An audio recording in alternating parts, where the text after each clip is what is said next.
Scorpios, welcome to my channel. This is going to be a look at what the next 72 hours has in store for you. Of course, if you are new to the channel and you're not already subscribed and you want to see future readings from me, I feel like I resonate in all of that, make sure you subscribe and hit the notification bell so you get notified and stuff whenever I post on the channel.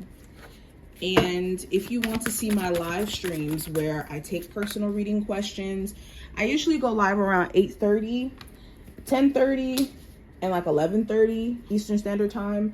If you don't catch me on live around those time frames, then I'm probably not live for the day.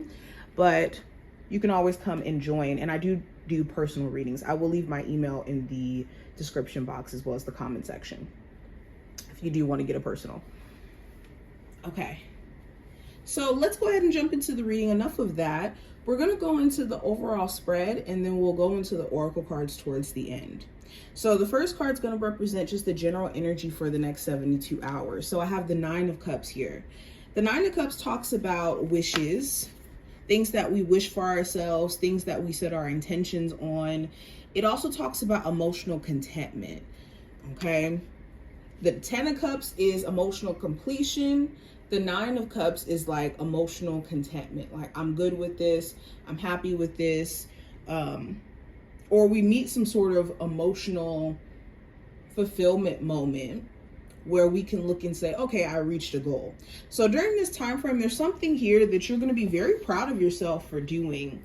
This could be you setting a personal goal. Like, I'm not going to overspend, or I'm going to put my big girl or my big boy drawers on and I'm going to do X, Y, and Z so that I can better my future, whatever this may be. There's something here that you're going to be really happy that you did or didn't do here.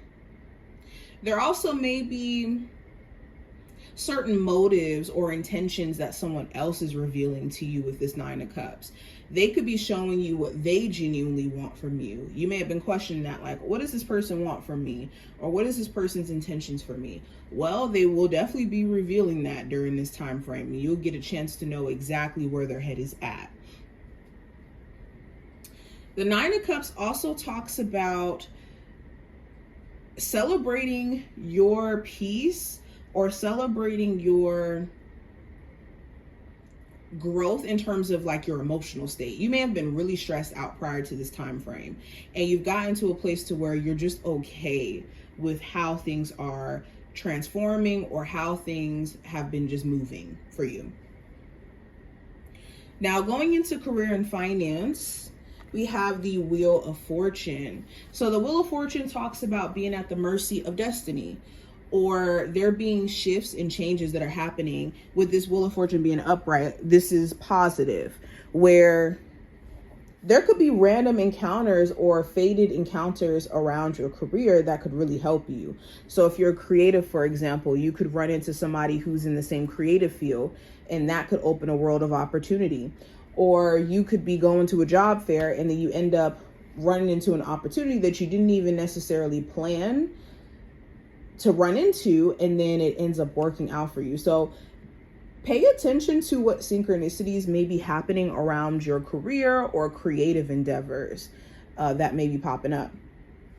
Some of you guys also may be feeling like a strong wind of wanting to change the career path that you're on. You could be inspired by maybe some different endeavors or different elements of what you do now, but just it looks a little bit different, like I said. Now, going into what I see with love, I have the Fool card. So there could be an Aries of significance. Doesn't have to be Aries specifically, but for my singles, let's start with my singles. You could be at a space to where you just want new experience in dating. You don't want to date maybe the same archetype of like your exes in the past. And you could be having a different approach to how you manage your love life, period. You could be deciding that, you know what, I'm not going to let certain boundaries down when I'm initially talking to somebody. Or I have better boundaries at this point, or I have a better understanding of myself at this point in my values. So I'm not entertaining things that look similar to what, you know, my past may look like. For some of you, you could have somebody wanting to start fresh with you. And it's this question of like, if you do start fresh with them, what does that look like for you? Is that going to be restarting certain issues again? Or is this clearly like a fresh start for you guys? The Fool card for my Scorpios who are already in a relationship. Again, this could be trying to turn a new leaf or trying to get to a new state within the connection to where like things are fresh. Things are you guys are trying to let bygones be bygones, essentially.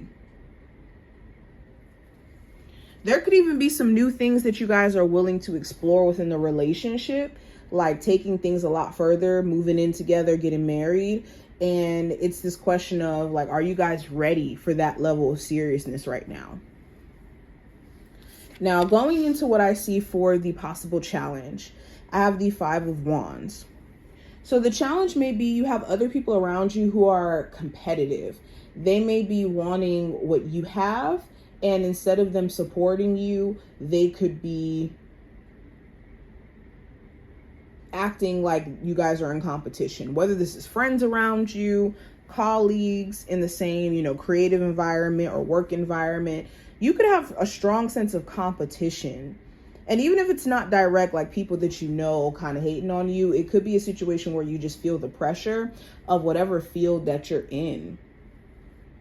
For others of you, it could be you guys being at odds with somebody. This could be challenging for you energetically because you don't want to be in a state of arguing or going back and forth or being at odds, but that's just where it is. And other people could be wanting to choose to argue or have the same like defensive energy towards you.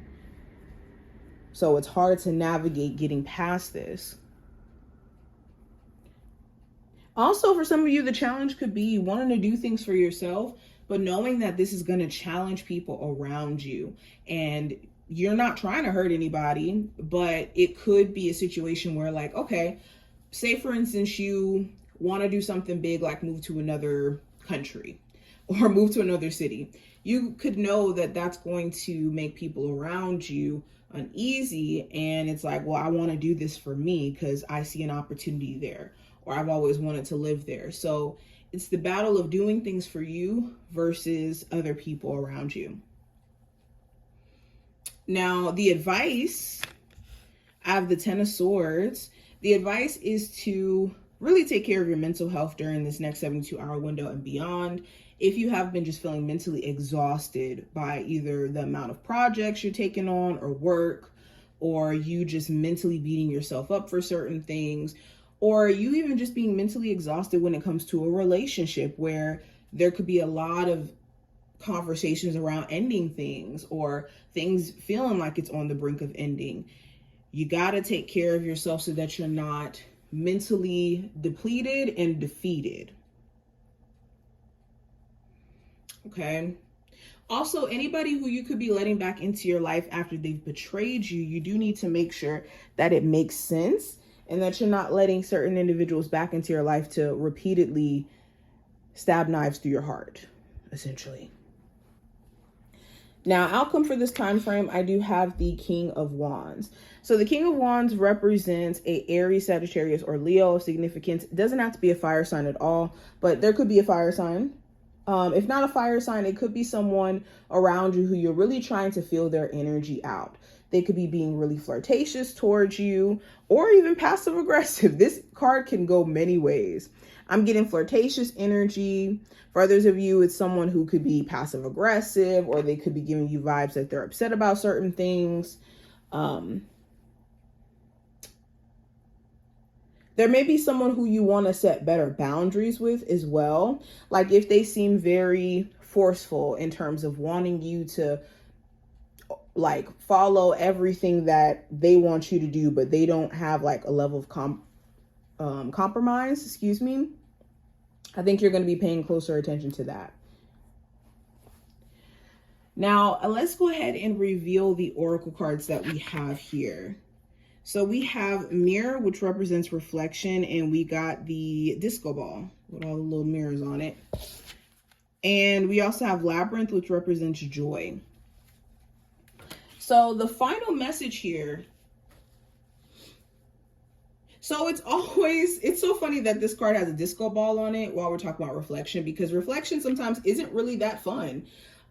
It can be fun if you're on a journey of self-discovery, but facing ourselves and being able to look at ourselves from different angles can sometimes be a bit of a doozy.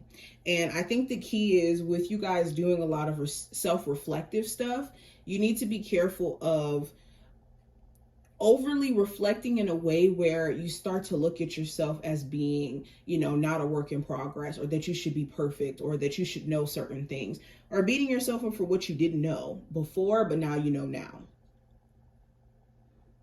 And also giving yourself the room to enjoy your journey. If you're spending most of your journey reflecting, you're not living in your journey. You're just reflecting on what the beginning of your journey looked like.